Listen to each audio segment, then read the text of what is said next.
We are live. Hi, and welcome to another episode of Consultants Corner. In today's new era where collaboration and partnership are becoming ever more prevalent, it is our belief that open narrative and sharing of ideas is absolutely vital. The industry possesses some exceptional operators, consultants, and contractors, and our aim is to bring greater insights into the thinking which can often lie hidden away. I'm Maxine, your host, and I'm here with Kat, our co-host. Hi, Kat. Hi, everyone. And we are absolutely delighted to be joined today by Radford Chancellor from Macintosh Foodservice Solutions. Hi, Radford. How are you doing? Hi, Maxine. Hi, Kat. I'm very well, thank you. Thank you for the invite. You are more than welcome. So Radford, what the way we do this is that you've probably seen a few of our other episodes. We'll ask you a few questions and just to gain your insights and for you to share your wisdom with the audience. Okay, perfect. All right. So kicking off then, can you briefly introduce yourself and share a bit about your journey in the industry? Yep. Well, obviously, so I'm Radford Chancellor, food service consultant, principal director for Macintosh Foodservice.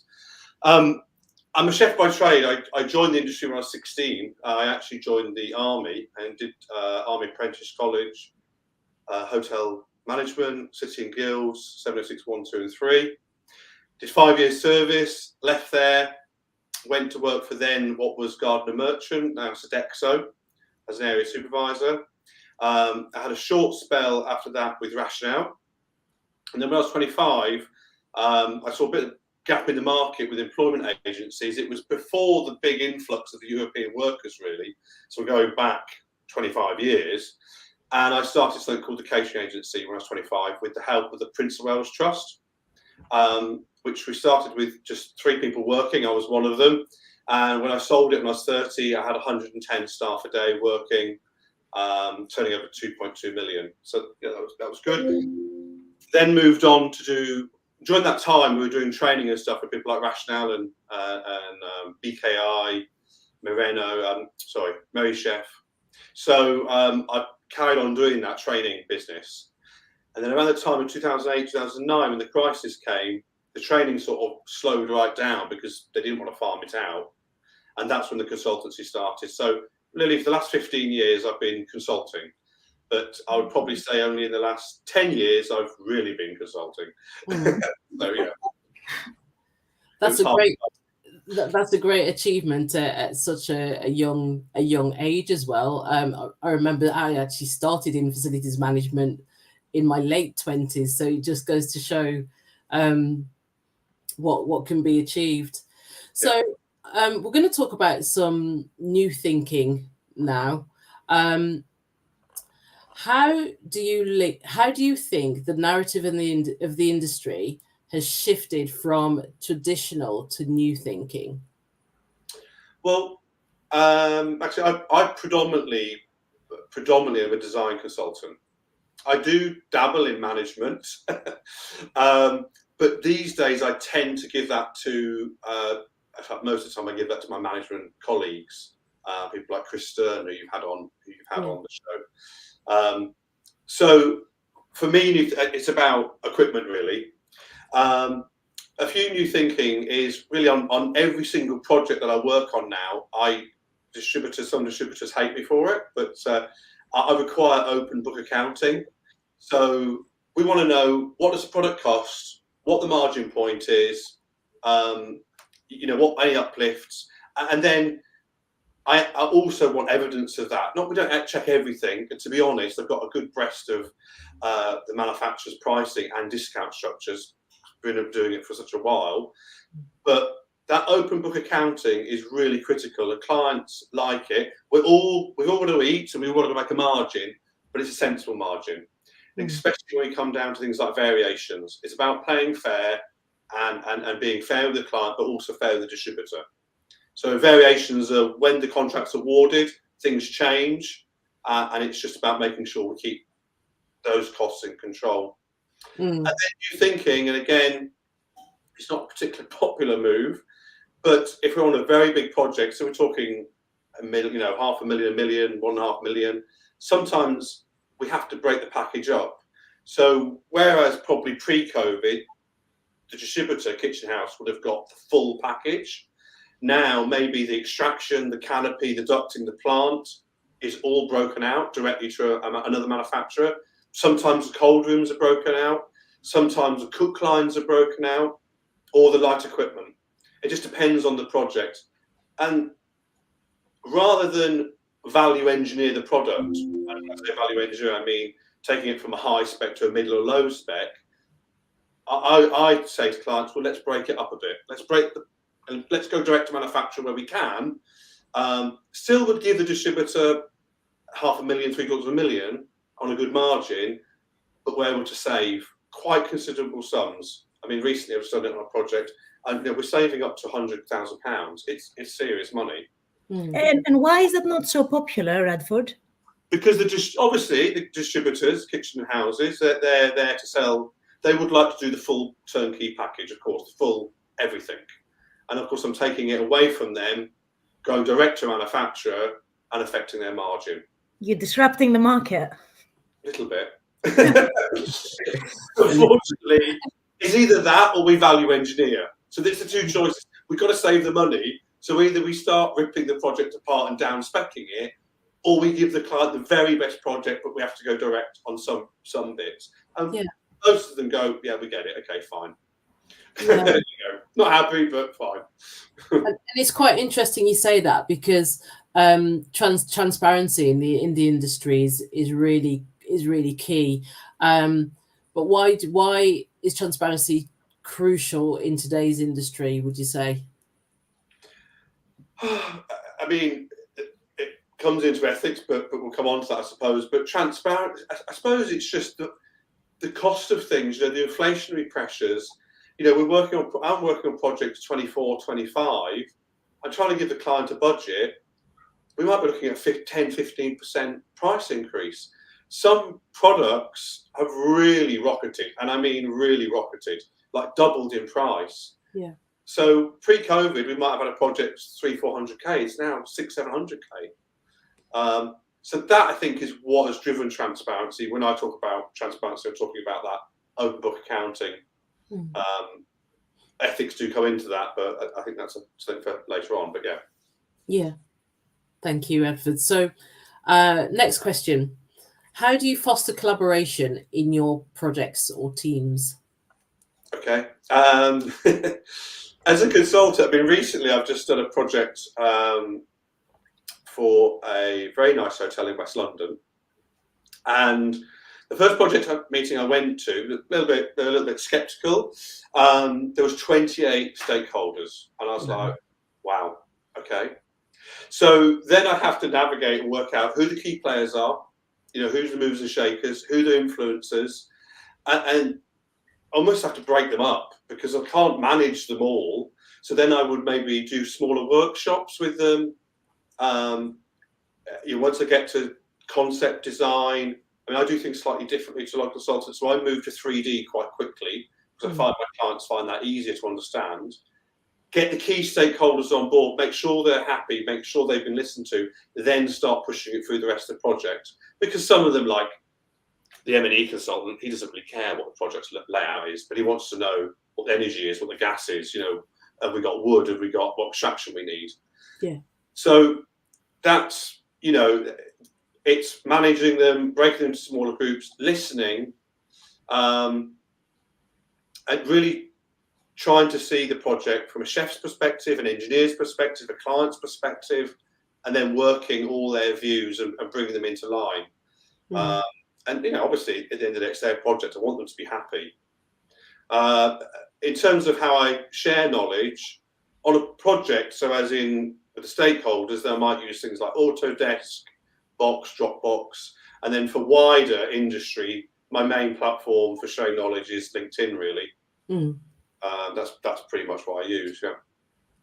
That's brilliant. So Radford, as a consultant, what unique challenges do you face and how do you overcome them? So the unique challenges, I suppose, at the moment, obviously, the impact of COVID is still there, really. Energy costs. So we talk about me, but also my clients, net zero. And again, going back to management of stakeholders and client expectations. So that could be a difficult one because the client might have a particular expectation which may not be achievable, or the operators, the chefs, have got a vision of this kitchen that might be 1 million, and the management have got a vision of a kitchen that might be 500k. So I've got to bring them together and try to bring them closer to each other. So that's one of the roles. And again, it's for me, and how I approach it is immersing myself with the client. Mm-hmm. So getting into their business, I like to try to work in their business if I can, 1 day a week or whatever, how big the project is. As I said, you've got to be a chef, an engineer, a manager, and see the client's perspective, bigger picture, but always remaining objective. You can't really get too involved in the minutiae of the politics that's going on in the business. Yeah. But trying to remain objective, that third party, and that's between the client and the contractor, because sometimes they come at loggerheads, and you've got to manage them both slightly differently. Maybe the same message, but in a different way.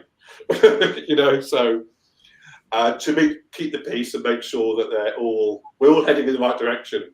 Yeah, that's some good sound advice for our audience, our listeners. Yeah. So let's move on to sustainability, which is at the top of everyone's minds with the latest news on net zero for Britain. So in what ways has the focus on sustainability changed the landscape of this industry in the recent years? For me, sustainability is really important. And for my clients, it's really important. And people say, oh, you're greenwashing or whatever. No, it's actually good business sense. Like, it's not about greenwashing or whatever your view is on climate change is completely irrelevant to me. But sustainability is really important. I mean, energy, if we look at 18 months or so ago, we were paying 17p a kilowatt. During the last year, we've been paying 90p a kilowatt. It's huge. I've got clients paying 150,000 a month on energy. Wow. We're now about 49p a kilowatt. So sustainability, it's good for the environment, actually. It's good for our children, but it's actually good for business. Absolutely. So why wouldn't you do it? Whatever your view is. It's a lot cheaper as well, isn't it? A lot cheaper. So for me, I don't really spec much gas equipment, if I'm honest. I try and stay away from it. We have a problem in the UK because, especially in some of the rural locations, we don't have the capacity in our electricity network. And trying to upgrade that can be very expensive. In London, less so. We've got good cabling and good capacity. But where possible, I try to lead with electric. And obviously, in reality, it isn't always possible. Or have a client that's trying to create like Thames or theatre, and then they want gas or they want wood. That's for a different reason. Yeah. And specifically, I've just done a project in London for a big city client. People will know who they are. And they're massive on net zero, and they're very serious about it. It isn't just like headline story for them. This is like really critical, and they're checking everything. So through the project, we looked at all the equipment. I specified energy saving equipment, but obviously still be able to do the day-to-day operation. And at the end of the project, to cut a long story short, we've saved around about 45% of their energy costs, which is huge. Yeah. Running at the moment, we're targeting 55 because I actually think with better training of chefs in general and operating practices, we can achieve savings without changing the equipment. Because we've all done it, I've done it. We come in the morning, we turn everything on, great, let's get the kitchen warm, and we're not cooking. Or we go outside, I don't smoke, they go outside for a fag or whatever, and the oven's on but nothing's in it. Or they've got a 6 grid with nothing, 20 grid with one tray of rice. It's like, okay, just move it to the 6 grid. So it's about education as well, but those savings are easily achieved through energy equipment, new refrigeration, etc. And 45% when you're paying, what they're paying, sort of 70,000 a month. That's massive. 1 month he's paid, you know, so they're happy. That's amazing. Yeah. So before I hand over to my co-host, one more question from me. So this is around lessons from setbacks. So in your career journey, is there a mistake that you made that turned into a valuable learning opportunity? Oh, there's lots of mistakes I've made, but I'm not going to share any. So I think lessons and setbacks. I mean, about 2013-ish, I think, 2014, 13, 14, I did a project for the Al Rashid Hotel in Baghdad. And the client, the Iraqi government, required me to go for 5 days, which was terrifying. It was right in the middle of the green zone. The night I arrived, rockets were firing at the hotel. I was thinking, what am I doing here? While I was there was quite a lot of issues with the contractor, the installation, the extraction. And basically, at day 2, the head of the government for that department said, we need you to stay. And they required me to stay for 21 days. It wasn't really an option. They'd taken my passport. It was like, you're staying. I was like, okay. They paid me very well. So that was a setback because obviously I had other work in the UK, and then I had to try to reschedule that, replan it, ask some co-consultants to help me. But anyway, I stayed, and we got the hotel open, and all the ambassadors came back, and for the opening, it was fantastic. But in terms of lessons, recently, last year, I took a client on. I'm normally really quite hot on due diligence, be it clients or contractors, checking their background, credit, director's background, other companies they're directing, how many dissolutions they've had, if they've had liquidations.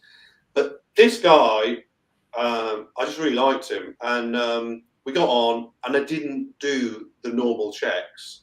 He ran up quite a big bill with me, for me, about £8,000 or £9,000, and then just disappeared, and the company subsequently closed.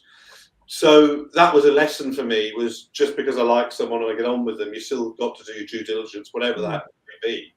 Don't allow your personal relationships to overcome your professional activity, I suppose. Yeah. Thank you. Kat, over to you. Thank you very much. I'll focus on the personal growth and development. Obviously, the industry can be very intense. How do you maintain a healthy work-life balance and prioritize your well-being? Yeah, well, I think you know that I'm not single. I've got a relationship, but I'm openly gay man, and I've got a 10-year-old son that lives with me on my own, and we've been living together. I've been parenting him for 9 years, but 7 years we've been on our own. So it's challenging at times, because especially school holidays, it's challenging. But Monday to Friday, I tend to focus on work. You know, my little boy knows the school. We're in the car, 7:30. He's at school by just before 8. And then I don't pick him up again until sort of 5:30. Sometimes he does some clubs, goes a bit later. So that time I'm working. And then when I come home, it's tea, bath, story, bed. And sometimes I'm really busy. Unfortunately, I have to go back to work at 10 p.m. for an hour. But Monday to Friday, I'm absolutely committed to doing that. And then at weekends, it's very much, that's it. I stop on a Friday, normally by about 4 or 5, and that is it. And I don't start again until Monday morning. And I'm absolutely really, serious about that.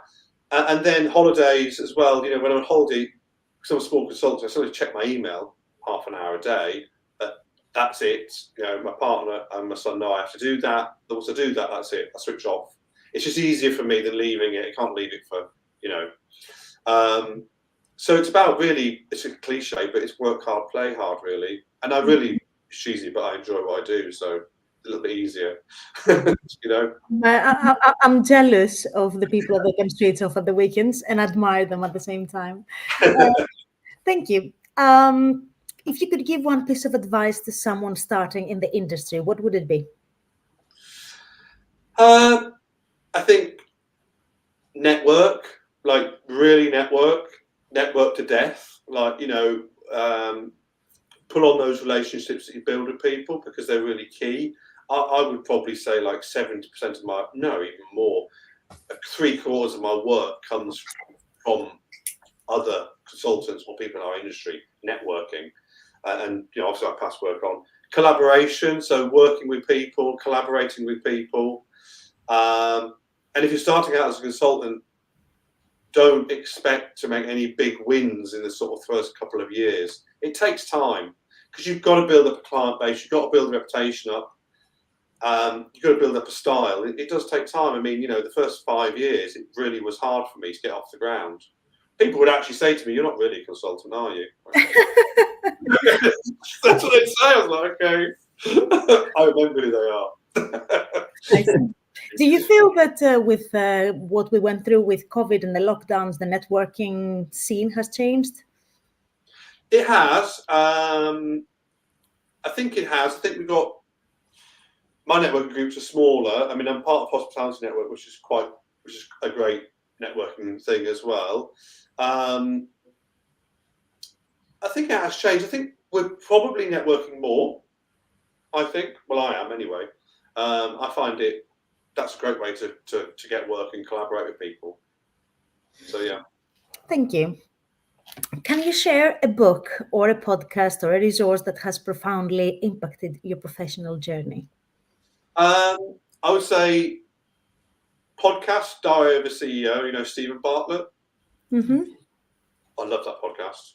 He interviews so many different varied people. You know, and I love the fact that at the end of the interviews, you always ask the guest to write a question for the next guest, but they don't know who they're writing it for. So that's quite good. And then book, there's a book called The Chimp Paradox. I don't know if you've heard of it. I've heard of that. Yeah. Yeah, it's a mind management book. So it talks about the human mind, and he simplifies, a psychiatrist, he simplifies it in terms of the human mind, the chimp mind, and the computer, and how they work together. And it's about managing emotions, reactions, irrational thinking and rational thinking, and anxiety and those sort of things. He's actually brought out another book called The Chimp Mind for children, and I've done that with my little boy, and it's fantastic. I've done both books. They've helped me and they've helped my son. I still sometimes go off track, but, you know, I try to go back to that chimp management protocol. Thank you. Let's talk a little bit about legacy and impact. Looking back on your career, what accomplishment or contribution are you most proud of, and how do you feel your work has made a lasting impact? I think, well, I'm quite proud. I mean, 25 years of self-employment for me is an achievement in itself. It is definitely. Yeah, I've had some great successes and I've had a few disasters. Like, you know, that's self-employment and it's small business. It's how it is. It's you know, that's how it goes. I'm really proud of my client base. You know, some clients I can't mention, but, you know, clients like NATO, Johnson & Johnson, Man City, Virgin Trains, HMRC in Westminster. I mean, it goes on. You know, my client base is big and varied, and I've visited every single continent and so many countries. Oman Oil did 72 kitchens for them, so that I'm quite proud of that, really, because for a small consultancy, that's quite something. But, you know, my style is I go the extra mile for my clients every single day. Every single day. If a client wants to think it's out of scope, I'm not going to start talking about charging. I just get on and do it. I've got a fixed fee. I just do it. I hate the words "it's out of scope," and it winds clients up, and I'm just not going to do it. It's, you know, I'd rather work. You know, if I was going to see a new client, I'd give them 2 or 3 days for free to get them on board. So why wouldn't I do that with an existing client to keep them? Of course. It's like that whole mobile phone deal, isn't it? You know, your existing clients are just as important as the new clients. Thank you. And then legacy. You asked about legacy. Yeah. For me, I think as a consultant, we've got, and this is a serious point really. We've got Cedar, which are fantastic for the equipment. equipment distributors, a really good association. They're strong in the market. They're leading initiatives. They have a great conference. And we've got FEA for the manufacturers. Again, very strong, engaging with government, writing white papers, helping with training, apprenticeships, etc., etc. But the consultants, we don't really have a strong association. There is the FCSI, an American organisation, but for me, it's lost its way. The chairman's been the chairman, the chairmanships have been the chairman for 10, 15 years. We've had no change. So I think that consultants, for me, what would be a legacy is we need a UK strong consultant association that can partner with FEA, CEDA, that we can be up there, peered with them. We don't really have a voice at the moment. And I noticed just recently, Tricon have joined FEA as an associate. Why? Probably because they feel they don't have a voice in the industry. They've got no one to talk to, you know. And so, yeah, if any of the consultants are interested in that, that to me would be a great legacy. Because Britain is respected globally for our consultants, not just food service, all over. You know, we export more consultants in the world than any other nation in all sectors. So we should be exploiting that, I think. Agreed. Yeah.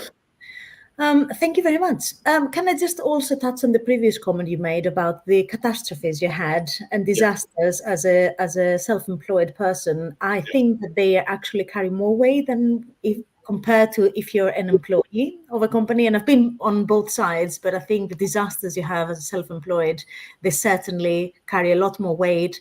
They are a lot more fun and more complicated to overcome. Yes. Yeah. That's very, very true. And through my times, I've had to seek professional help sometimes to get through those things.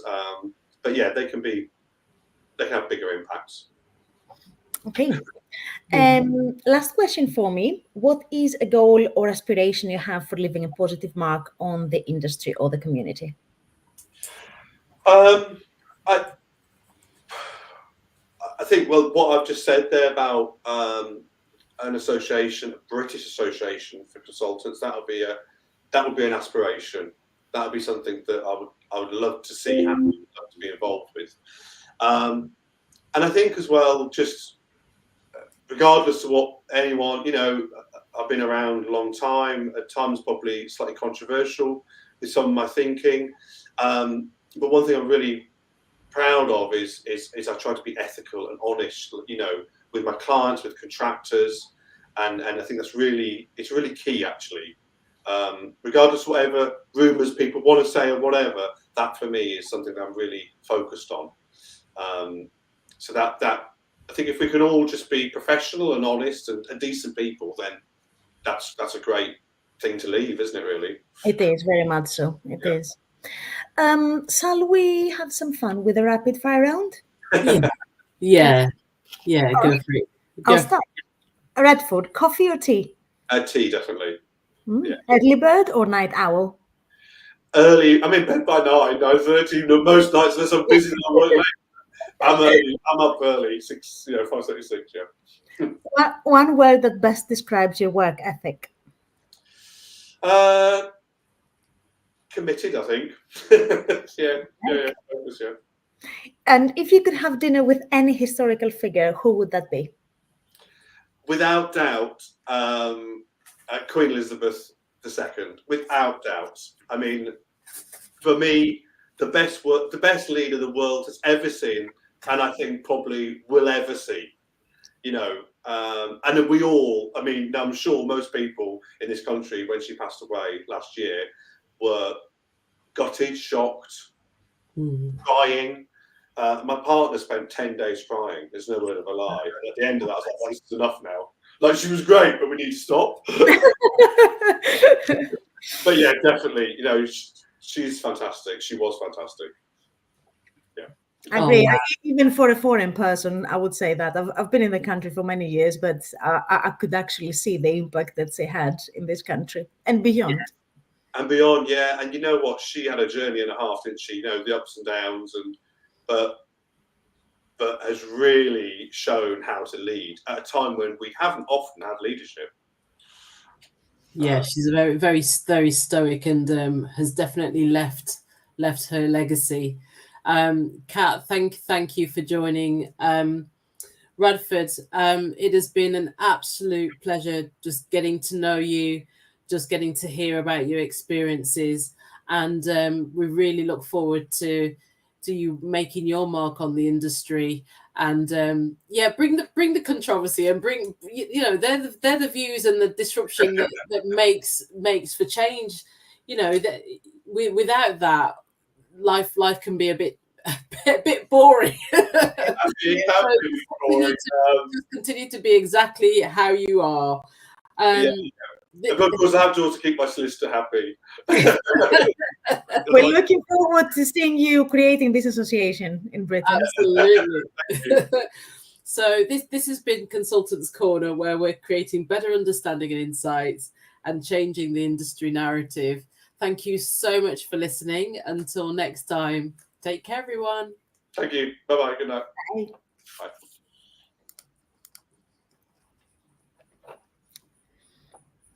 Oh,